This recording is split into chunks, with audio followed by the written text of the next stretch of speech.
Welcome to the Gold Standard special Monday rookie showcase edition of the pod, big announcement edition of the pod brought to you by Sinkers Beverages. You can get to me, Braden Gall, on the Twitter machine. I'm sticking right there on Twitter, guys. I'm going down with the ship again at Braden Gall.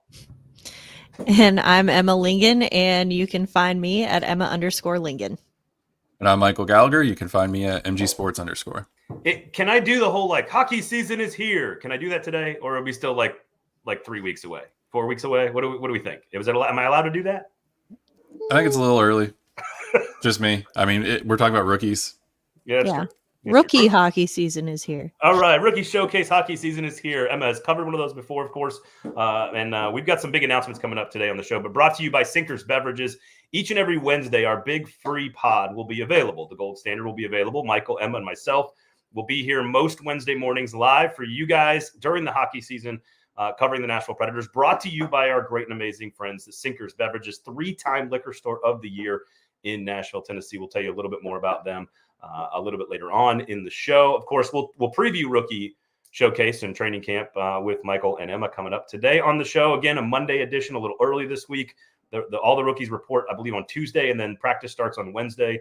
We'll have some updates for you as the weekend goes along. There'll be games on the 13th, 14th, and 16th over the weekend. So we'll have a lot more information for you next week from what we covered. But we thought we'd preview the showcase today, preview training camp today, and, of course, announce our newest member of the Lower Broad hockey community. So Lower Broad Pucks is the social media handle on Twitter, of course, and Instagram. If you'd like to join the community, lowerbroadhockey.com is the website. It's subscription. It's premium. The chat room is great. It's awesome. There's lots of great fans over there. And we're going to be churning out a lot of content now that the season is sort of here and around. If you'd like to get involved in the show, in the comment section, please thumbs up on YouTube, of course. Give us a subscribe there. Rate, review on the podcast app, and anywhere you're watching us, Twitter, Facebook, etc. Make sure you give us this. Yes, we do have some plans. We've got an announcement. We're going to tell you about that momentarily, as people in the comments are already asking. All right. The worst kept secret in Nashville sports media.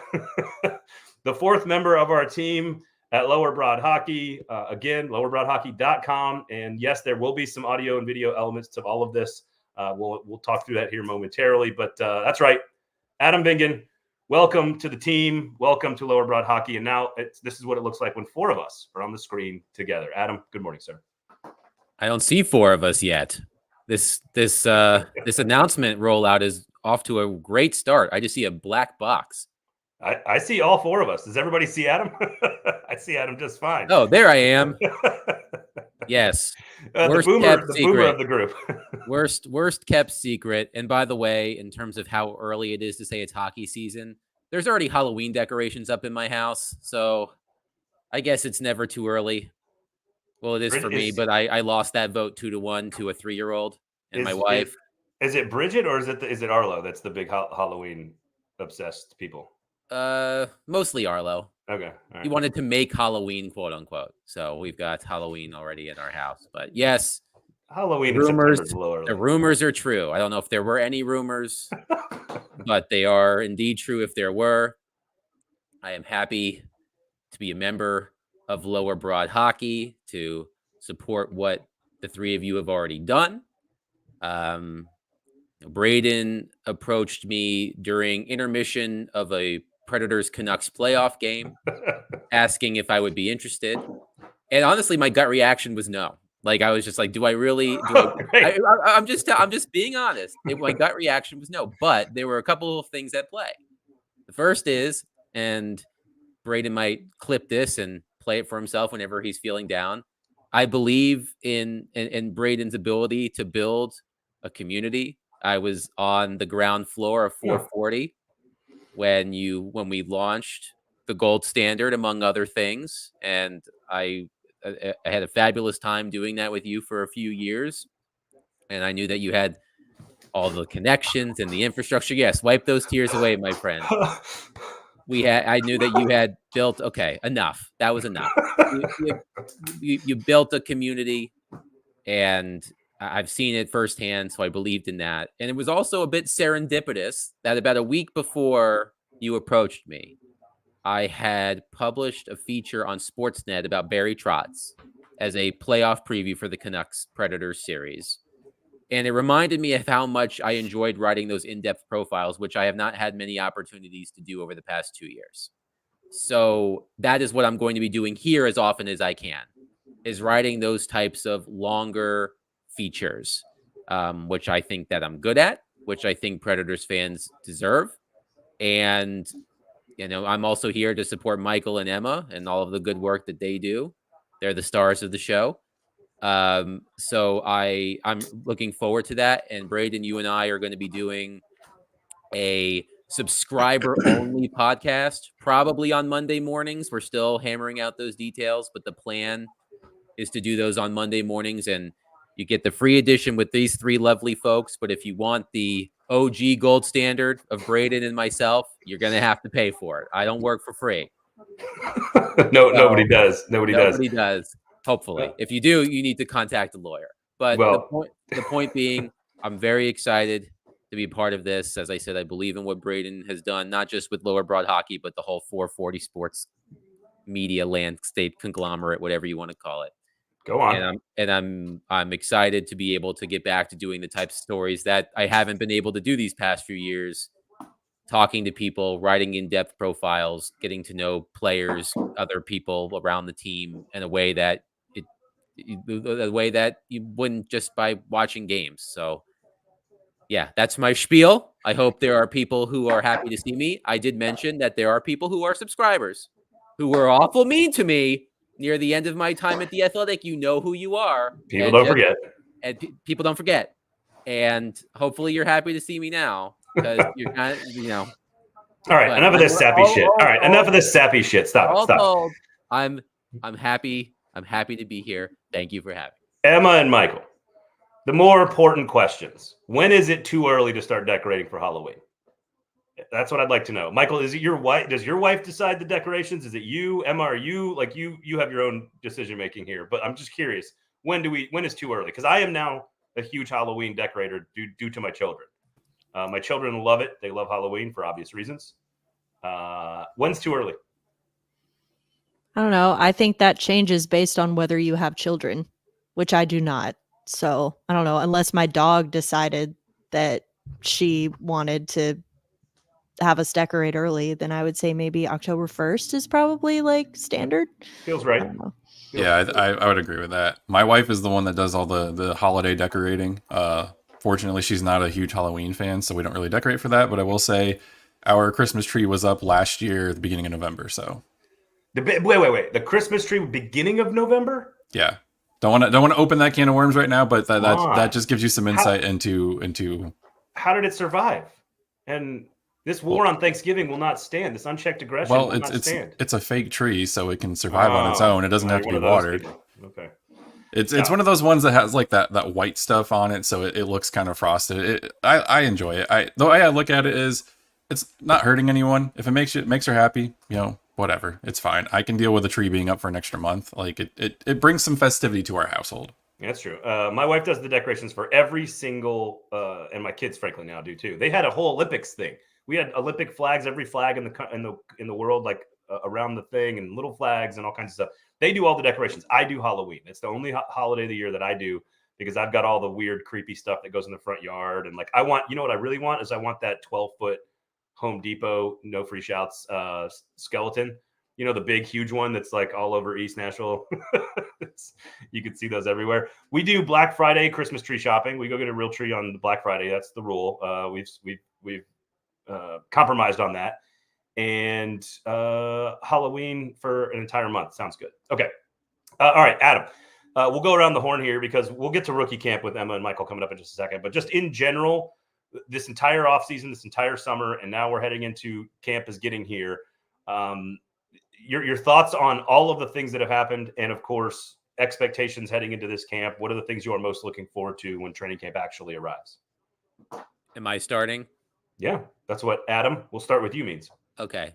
Clearly I wasn't listening. Either way, what am I looking most forward to? Off the top, Andrew Brunette has one of the most, I would argue that he has the most intriguing lineup decisions to make of any coach in the National Hockey League. With the additions of Steven Stamkos, Jonathan Marchessault, and Brady Shea, but specifically the forwards, specifically Stamkos and Marchessault. Like, there is going to be so much interest in who plays where and with whom. And I mean, I'm sure Andrew Brunette is aware that the lineup decisions that he makes are going to be looked at not just by those of us in Nashville, but around the league because of what the Predators did in free agency. So that's a big thing that I would be looking forward to in training camp. The other thing, and this is probably not a unique thought, is, the adjustment of Steven Stamkos.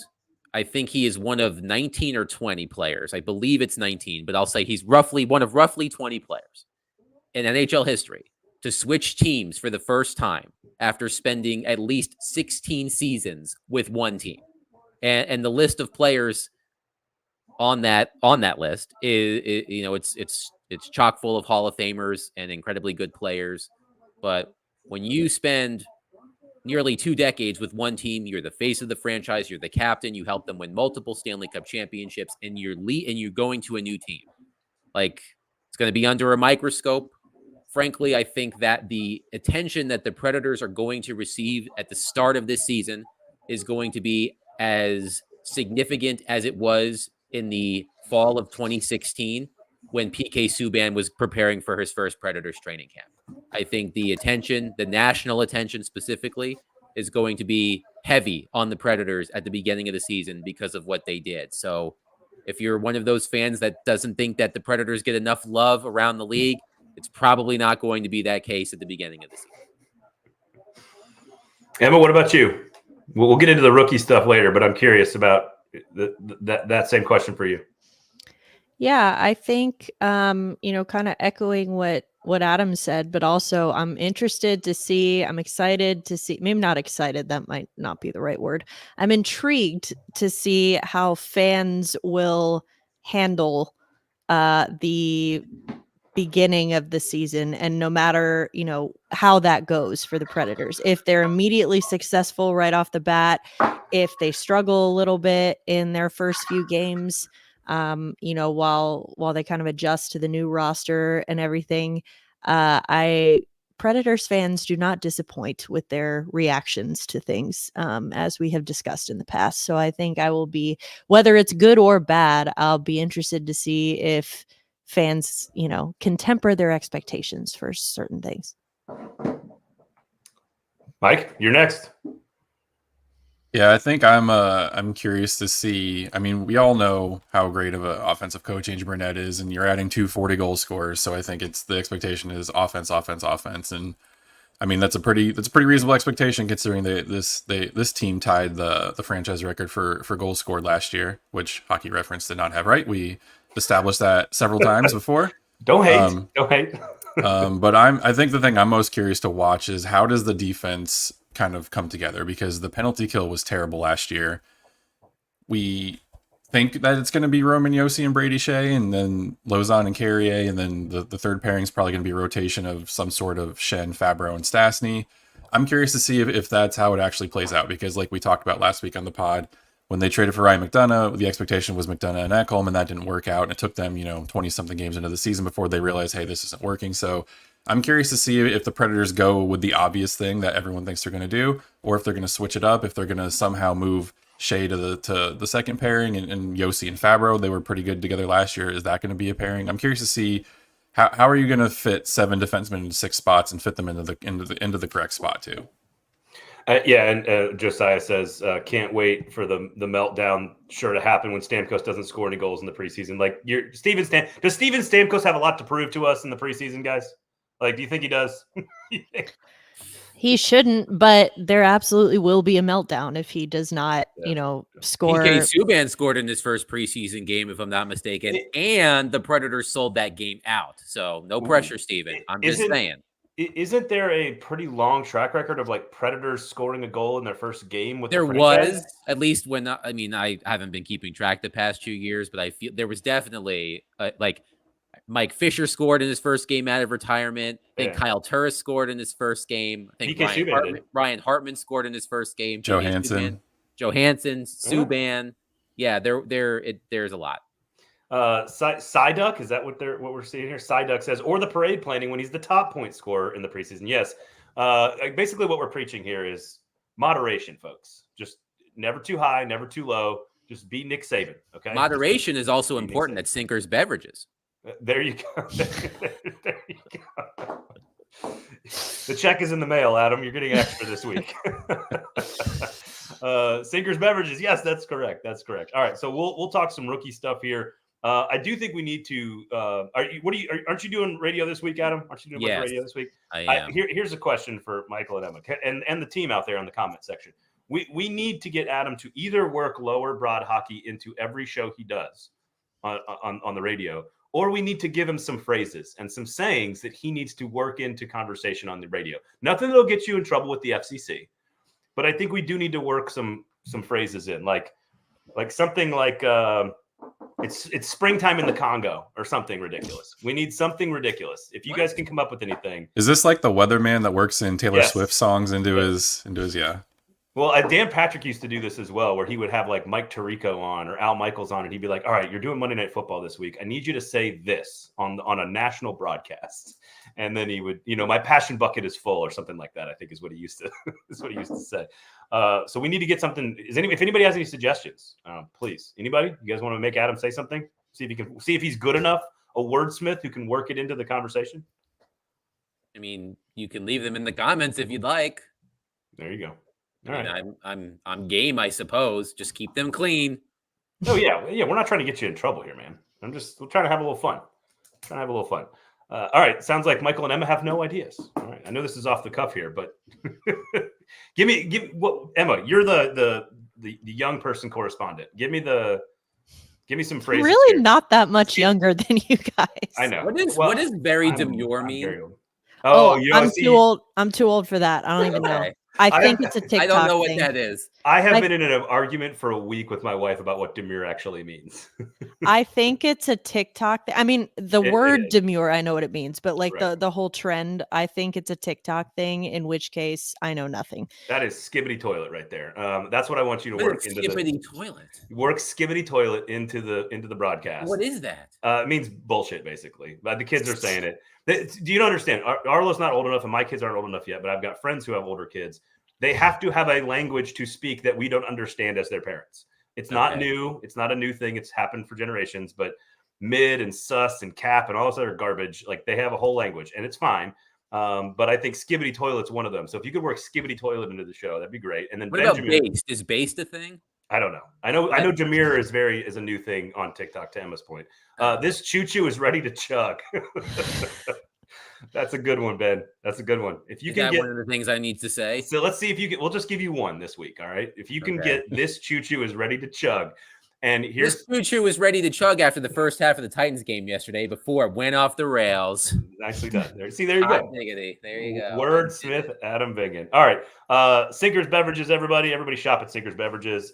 East Nashville, 3-time liquor store of the year. Make sure you go sign up for the in crowd and follow them on the socials. They have all kinds of cool stuff. They have events. They have tastings. They have allocations. They got a great selection of everything, and they will be your Sherpa if you need to find really good tequila or good wine or good bourbon. They will take care of you. Great walk-in beer fridge as well. And search Uber Eats, as we told you guys last week. Search Uber Eats, Sinker's Beverages. They'll have the booze delivered directly to your house, so make sure you check that out.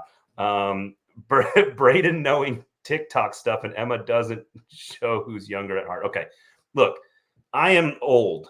All right. But I have to learn how to speak my children's language before they do, because then we're never going to understand what they're saying. So I have vested interest in knowing what my daughters are. Do your children, do your daughters have a language amongst themselves that you don't understand? Not yet. They don't know that they need to keep shit from us yet. Like they don't know that yet, but they're getting very close. Like my oldest turns 8 in a couple of weeks, and she's about a year and a half, 2 years away from needing an entire vocabulary that mom and dad don't understand. So you got to keep stuff. You got to keep stuff in the house, man, when you're young. Okay.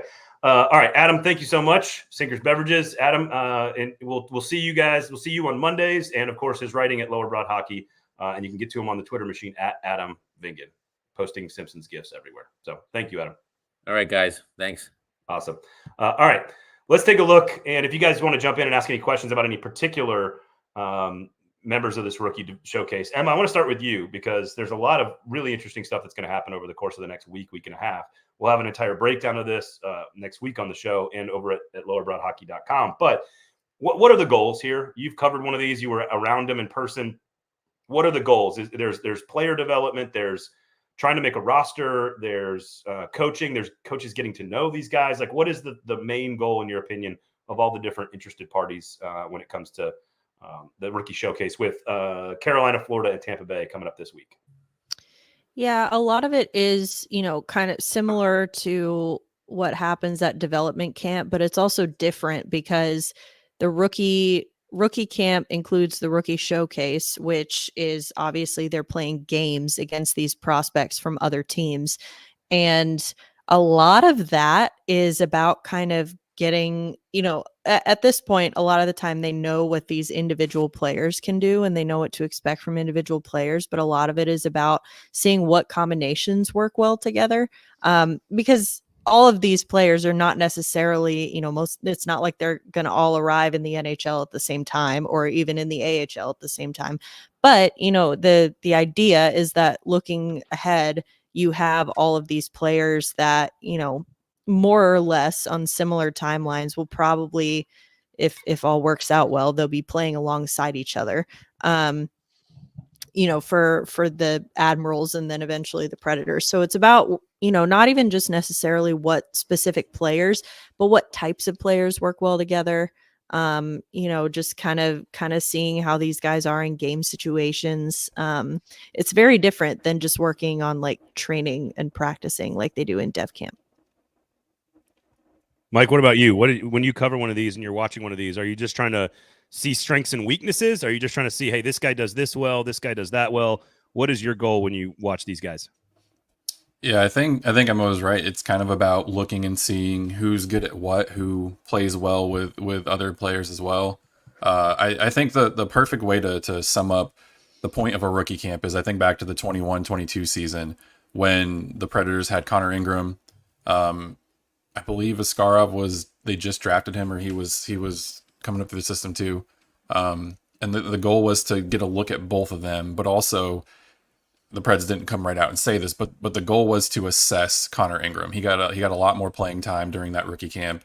And we saw him at the end of the year. He started 3 games, and then he ultimately had a really good showing in the playoffs when Saros went down and David Riddick was crap. So I think that's kind of the goal of what you want out of a rookie camp and a rookie showcase. Yes, you are playing against other, 18, 19, 20-year-old prospects, but you're getting around an NHL coaching staff. You also have some input from the AHL coaching staff as well, but it's their first real glimpse of kind of simulation what life in the NHL is like. And I think that was kind of what the Preds' goal was during that season, was to see how Connor Ingram responded to adversity, to see how he played against some guys that were really good, really good scorers, stuff like that. And I think that's kind of what you look for this year as well, just looking at some of these guys to see.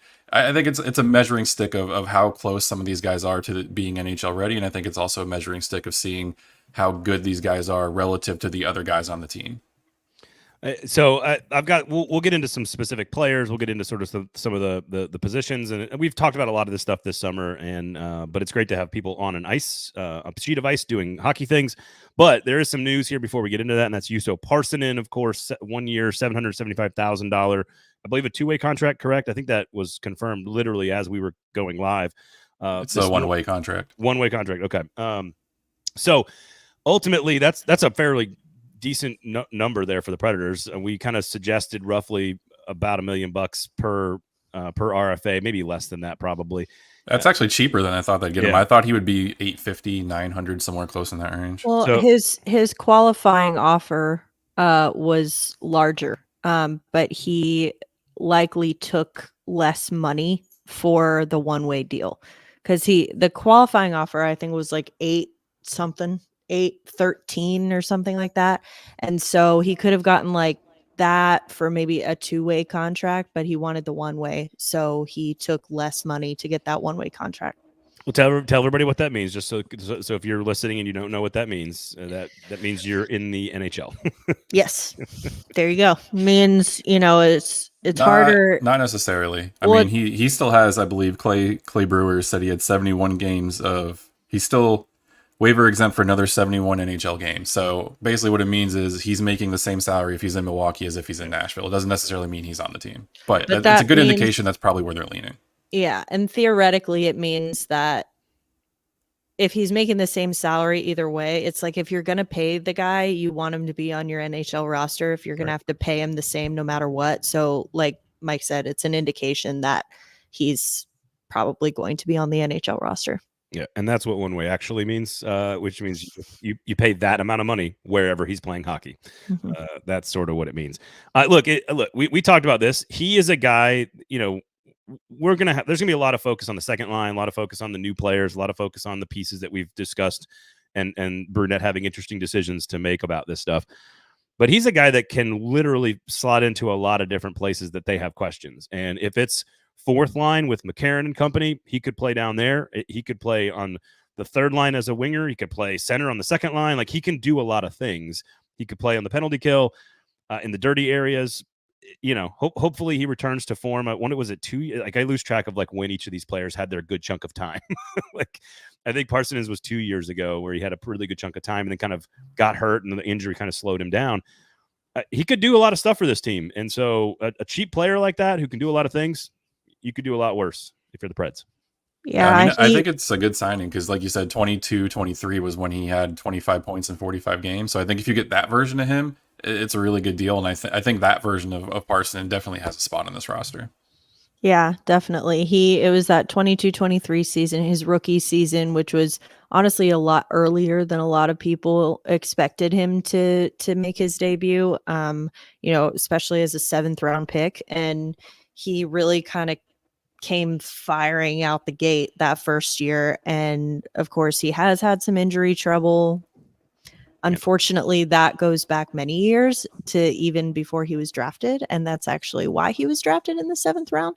Yep. So we're going to hope that gets under control. But yeah, I think that he can slot into a lot of places on this roster. And we talked about it, I think, back as soon as they signed, or as soon as Vancouver signed Kiefer Sherwood. I think we all kind of said like, oh, spot just opened up for Parsonen on that line.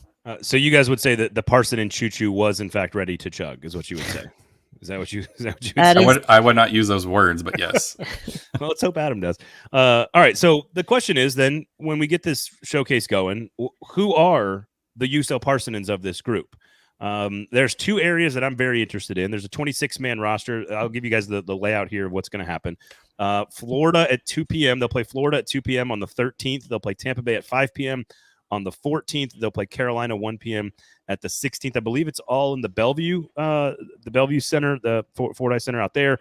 You can watch the games, NashvillePredators.com. We'll have some reaction for you on this show, Gold Standard, as well as Lower Broad Hockey. They practice begin. They report on Tuesday. Practice begins on Wednesday and Thursday. Again, 26 players, and not everybody, of course, that's in the system, that's in the prospect rankings and in the farm club is going to be there, but there's a lot of names. Joachim Kemmel's going to be there, Fedor Svechkov. You got other first-round picks, Zach LaRue, Tanner Molendijk, Andrew Gibson, of course, is going to be there, the second-round pick that they wanted in the draft 2 years ago. They went and traded for. I believe Kalen Lind is going to be there, who was a second-round pick as well. Luke Prokop, Ryan Ufko, Ozzy Weisenblatt, and then the 2 goaltenders that they have recently acquired, Magnus Krona in the Askarov trade, and then Jakub Malota in the 2024 draft. So 3 goaltenders will be there as well. So who's the Parsonen? Who's the guy on the rocket ship that's sort of ahead of schedule that overachieves and is making a bigger impact than we expected first? Are you asking whose choo-choo is ready to chug right now? I just need Michael to use those words, and then we'll have everybody. All of us will have done it. You don't have to be a dad to make dad jokes. As we've discussed on the show, being a dad is an energy. It's a vibe. Anyone can be a dad. You just have to look at a car and think it's going too fast, and you're a dad. Michael, what I'm not going to say it again. Michael, who's this year's Parsonen? I don't know if anyone on this list. I don't know if their choo-choo's ready to chug. Yes. But if I had to pick one, so stupid. Yes, there you go. I delivered that with as little energy as I possibly could give you. Sorry. You were actually like, I mean, settle down. Okay. Like that was a lot of gusto from Michael Gallagher. If I had to pick someone just based off of the similarities of kind of low expectations, don't really expect them to kind of rise up and hit the NHL, I'd probably have to go Ozzy Weisblatt. I think, and I know it's different parallels. Weisblatt was a first round pick. They traded for him, but he's someone who COVID really kind of screwed up his development. He got off track, played a bunch of different hockey, a bunch of different places. I think he's gonna be able to settle in Milwaukee. Going to play for a head coach like Carl Taylor is probably going to be one of the best things for his development.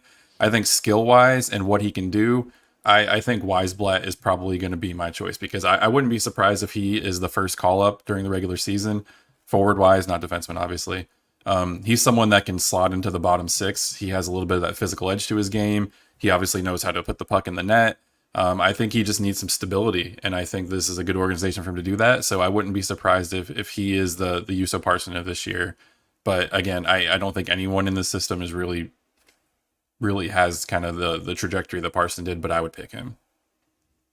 You stole mine. That was going to be mine. So now I got to think of another one. Ben says, by the way, this is his lifetime achievement. Nothing else will top this. Love that for you, Ben. Thank you for your contribution, Ben. I think we need to get merch made with the Choo Choo Ready to Chug on there. Can we do it in like the alternate blue jersey color pattern? Just do that. We get Sean Henry's going to be walking around Bridgestone, be like, "What the fuck is up with all these Choo Choo shirts?" You could stick with Ozzy, man. Tell us why you like Ozzy. Yeah, I mean, it was kind of for all the same reasons. I think that, he obviously, the Predators really liked what they got from him, or what they saw from him, in his brief time in Milwaukee, when, and that's what obviously caused them to trade for him in the Afanasyev trade. So I think that former first round pick, like, he's got a lot of potential, I think. And we haven't seen a ton from him yet, at least in this organization. So I think that he could be one that kind of surprises people. Okay. There's two things, and you guys know me, I'm going to say Tanner Molendyke, but there's two like larger picture areas that I'm the most interested to see. And that is, I want to see the Molendyke Gibson combination, because like they played together, of course, in development camp, and there's a good chance that Barry Trotz views them as a future pairing for this organization. Both guys with lots of pedigree. Gibson was basically a first round pick who kind of slipped out of the first round. Preds were going to trade up to get him. They instead trade for him in the offseason. Molendyke, of course, the guy that they maybe drafted a little bit early, but he was the guy that they clearly targeted. Big guy, right-handed defenseman, speedy guy, left hand, very Preds. It's just very Preds combo. But very good skating combination as well. So I think they're going to be a really interesting tandem to see challenge themselves against these other teams. And by the way, in theory, all four of these teams are very good, but that normally doesn't mean that they have great farm systems, right? When you're a great team in the NHL, a lot of times it's because you've had to thin out your farm system to get great. So we'll see what the other three teams are working with. The Preds might have the best system of all of this, but it's a great test for Molendyke and Gibson. And then honestly, the goaltenders are interesting to me. I don't expect any of them to like make an impact on this team in the near future, but it's going to be outsized attention and spotlight on Krona and Malota, because they were a part of this transition away from Askarov. So whether it's fair or not, that we're gonna lump these guys together sort of in this period of time where they signed Saros, traded Askarov for what many would believe is not market value. And that's unfair to Magnus Krona, but like that's how he's going to be viewed. Like they're going to be like, oh, that's the guy that was traded for Askarov, right? He wasn't even the main piece in the deal, but like, so what happens with the goaltending players is very interesting to me as well. Well, also too, Krona is probably going to be splitting time with Matthew Murray, starting goaltending tandem in Milwaukee. So I think this is kind of the fans and the coaching staff's first glimpse of, okay, this kid, he's 6'4", 200 pounds. He's not as big as like Pecorine was, but he's also bigger than Saros is. So I think for him coming in, getting the goaltending coaching he's going to be getting from Mitch Korn and Ben Vanderklok and Pecorine. Who's the other guy? Dave Rook. I think, I'm not sure. There's a fourth guy in there. Jason Barron. There you go. But he's going to be getting, world-class goaltending coaches helping him out probably for the first time ever. No knock on San Jose, but they don't have the goaltending skins on the wall that the Nashville Predators do. So I think it'll be fun to watch what Krona. I mean, he's someone who I think when you watch him he kind of shows glimpses of being, having NHL potential, but he also shows glimpses of being a very green player. So I think, and with Malota as well, I think you're looking, one of those guys probably in 3 or 4 years could be the backup to UC Saros at some point. Yeah. So what does everybody? Also, there's LaRue, Kemmel, and Svechkov, of course, first round picks that are forwards. That I think we have had the conversation about those 3 players for a while. Like, hey, I think they could really surprise if things go well, and they kind of have not really taken a big step forward. It does not mean anything that's the case. It's just every player. I would argue LaRue took a big step forward. Svechkov would have if he didn't get injured last season. Kemmel, I think, was the one that was the disappointment. Sure, and I wasn't even saying disappointment. I didn't mean it that way. I just meant like these players take time to get to the NHL. Especially when you're drafted as a young 18-year-old out of high school or out of Russia or wherever, and you're coming to the league. It's just going to take time. I think that's the main thing that for fans to realize too. These guys take time, but also you have probably the most patient GM in the NHL when it comes to letting his prospects develop and reach their potential before calling them up as well. So just because if Zach LaRue goes out in rookie camp and scores 15 goals, don't put the cart before the horse. There's still a good chance it's going to take him a while before he gets to the NHL. Are you suggesting Predators fans overreact sometimes? Never. I also think, and this is sort of master the obvious stuff, but if any of these, like all these first and second round picks and the stockpiling of prospects and all these guys that they've had, including guys like Tomasino and Parsonen, who are more experienced and gotten some NHL experience, if Barry Trotz and Andrew Burnett felt that those were the best players to win, they wouldn't have gone out and signed a bunch of veterans. Like, they're clearly giving the farm system plenty of time by investing in a bunch of expensive veteran pieces that are 34 years old. They know they've got a window here for 3 or 4 years. And again, master the obvious stuff, but they invested in a bunch of guys that can help them win right now by spending a bunch of cap space on those guys. The secondary ripple effect to that is letting all of this talent mature at the pace that is best for them. And that means there's no pressure on LaRue. There's no pressure on Kemmel. There's no pressure on Svechkov. There's no pressure on Gibson and Molendijk and all the other pieces, Wood and et cetera, that's in the farm system. They can develop at the pace that the Predators want them to, and that the player needs, not like, oh, we need a second line winger. Where's not everybody can be Luke Evangelista. Okay. Like, just is what it is. All right. Anything else you guys want? Prokop, Ufco, anybody else you want to mention that you're interested in seeing? I think Ufco is going to be a good one. We saw him a little bit in Milwaukee last year, and he impressed. So I think he's going to be an interesting one to watch. Yeah, I would also include Jeremy Hansel in there too, just because he's someone who kind of came over from Colorado. I believe he was their 6th or 7th top prospect in their organization, rankings by The Athletic. And I think he kind of impressed me in development camp. He looked pretty good. He was an overager last year, so I think he's probably a little bit more mature than some of these other guys as well. And if I had to throw a forward out there, not because I think he's going to be NHL ready anytime soon, but Kalen Lynn is a lot of damn fun to watch play. That guy will go out there, he will elbow you in the jaw, and then he'll go and score a goal on you. Like, when you think Barry Trotz hockey, Kalen Lind is exactly the kind of team that he wants to build players around. So I think it's going to be a lot of fun watching Kalen Lind, because he's someone who I think could have 20 goal potential in the NHL, but he also kind of fits that kind of enforcer role, kind of like what the Preds tried to make Austin Watson do a couple years ago. That's what Kalen Lind can do. Austin Watson didn't really want to do it. But I think Kalen Lind's going to be a lot of fun when he gets to the NHL. It's probably going to be 3 or 4 years before that happens, but watch him. He's a really fun player. All right. So the Predators, NashvillePredators.com is where you can watch the games. You can go buy tickets, I believe, and go to the games in person if you'd like. They'll play 2 p.m. on the 13th. Is that Thursday? What's today? Today's the 9th. Friday, maybe. They'll play Florida on the 13th at 2 p.m. They'll play Tampa Bay at 5 p.m. on the 14th. They'll play Carolina at 1 p.m. on the 16th. And then next week, of course, the following week, all the professionals show up and the big roster shows up. And then we can really overreact to everything that we see. And look, again, the message here, the lesson is everything in moderation, including Sinkers beverages. Just make sure you stock up on all the things you need, but moderation, and don't, make sure that you search Uber Eats. If you had some drinks, make sure you search Uber Eats. If you need some more to drink, be careful. and have them deliver the booze directly to your house, directly to the party. Search Sinkers Beverages. They'll deliver that stuff right to you. Liquor Store of the Year in East Nashville. Their sister store, Bluegrass Beverages, up in Hendersonville, which is where Michael goes to throw his big, massive parties because he's just raging all the time on the weekends. So when he goes to Bluegrass Beverages, you sign up for the Best of Bluegrass organization there. They'll send you all the updates, all the good stuff. So make sure you check out Bluegrass Beverages if you're in north side of town. If you're in downtown and you're in east, make sure you check out Sinkers Beverages, of course, in east. Huge Preds fans. And we're going to have some special promos, I think, for some folks. So you subscribers to Lower Broad Hockey and you listeners to Gold Standard, we're going to have some really good – the Sinkers is already on board to offer some special promotions and stuff for all you guys. So sign up for the in-crowd and make sure you're following them on the socials for all of that. All right. Everything in moderation, right? I'm assuming training camp, rookie development camp, and showcase, expectations for the season, everything in moderation, right? Do we feel comfortable about that? Or are you starting to feel people in your life asking more about the Preds? Because I'm starting to get more of that, even more the last week. People are excited, especially after the way Will Levis played on Sunday. That choo-choo was not ready to chug. Yeah. There we go. Everyone's like, all right, when's hockey?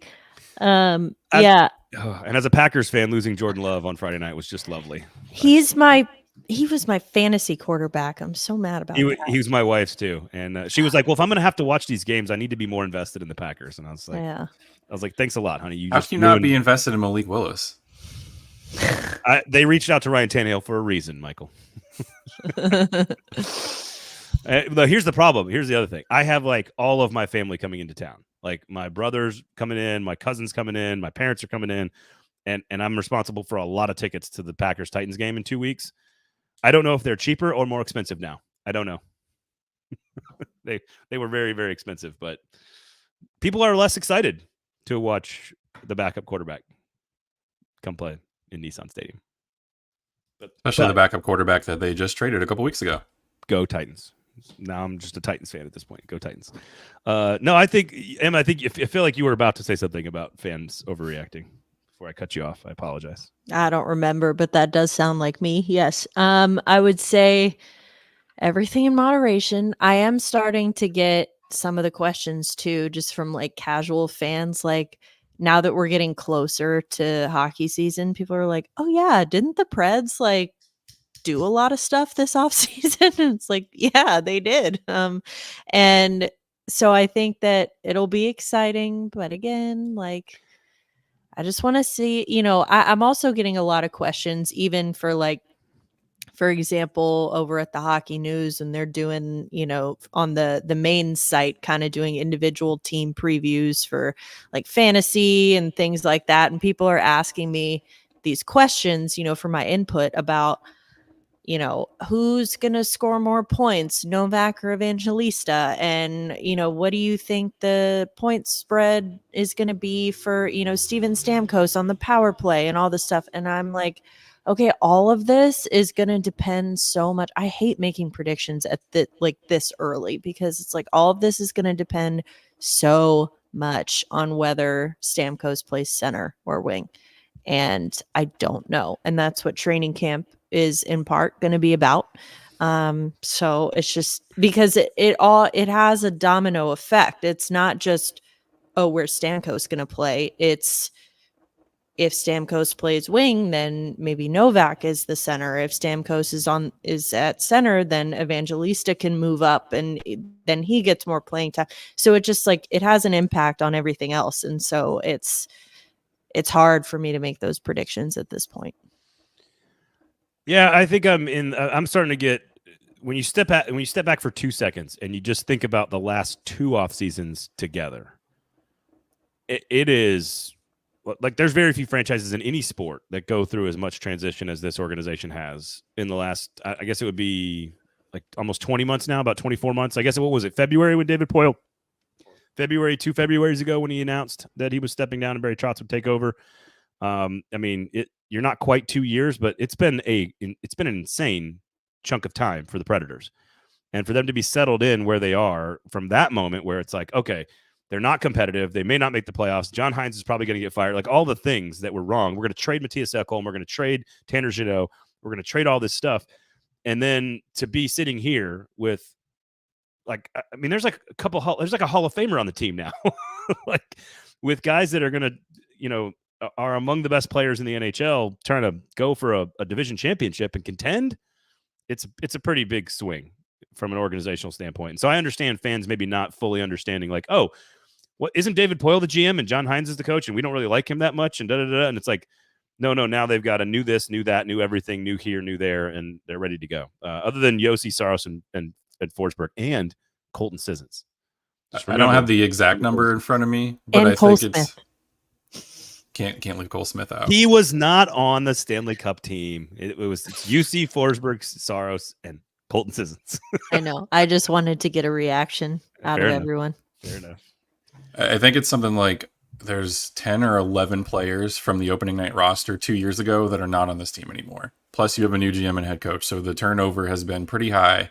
And I think some of the fans that kind of tuned the team out because they were kind of getting fed up with David Poile are coming around now, and they're like, oh, a lot has changed. The team is different. There's new people in charge, new people calling the shots. So I think that's something that fans are still getting used to, because there was this sense of gloom and doom that nothing was ever going to change because David Poile was just going to die in the Predators office, apparently. And now there's a lot more excitement. People are starting to ask about the Preds a lot sooner. I mean, we're talking about, we've kept this show going the entire summer, coming up with stuff to talk about because there's an audience base that wants to listen to Predators hockey. So I mean, I think it's a good time to be a Predators fan, because you can be excited. And if the Titans are going to be awful like they were on Sunday, then the Predators are probably going to surpass them as the team of the Nashville area.